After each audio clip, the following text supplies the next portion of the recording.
ఏమండి పౌలు గారు ఎన్నిటిని ఆయన వదులుకున్నాడు దేవుని కోసం, ఎన్నిటిని వదులుకున్నాడో మనం చూస్తుంటే, బాగా చదువుకున్నవాడండి, చదువు వదిలేశాడు.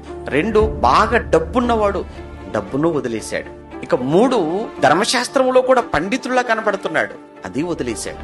మరి ఇవన్నీ వదిలేసి ఏమయ్యా నువ్వు చేసింది అని అంటే, వీటన్నిటినీ వదిలేసి అవమానాలు, నిందలు, జైళ్ళు, రక్తంతో దెబ్బలు, కొరడాలతో దెబ్బలు, కపట సహోదరుల ఆపదలు, ఇవన్నీ చెప్తున్నట్టు చూసారు ఒక్కొక్కటిగా. శరీరముతో మర్చిపోకూడదు ఇక్కడ. శరీరము సజీవ యాగమవుతుందా? ఎవరి కోసం? దేవుని కొరకు మర్చిపోకూడదు. చాలా మంది ఉద్యోగాలు చేసుకునే వాళ్ళు మీ శరీరం యాగమైపోతుంది. ఎవరికో? ఇగో ప్రభుత్వం కోసం అండి. మరికొంతమంది ఎవరి కోసం? ఇగో భార్య కోసం అండి. ఎవరి కోసం? అదిగో పిల్లల కోసం. ప్రభుత్వం కోసమో, పిల్లల కోసమో, నీ భార్య కోసమో, తల్లిదండ్రుల కోసమో యాగమైపోతుంది నీ శరీరం. కానీ నీకు శరీరం ఇచ్చింది ఎవరు? ప్రభుత్వం నీకేమైనా దేహాన్ని ఇచ్చిందా? లేదే.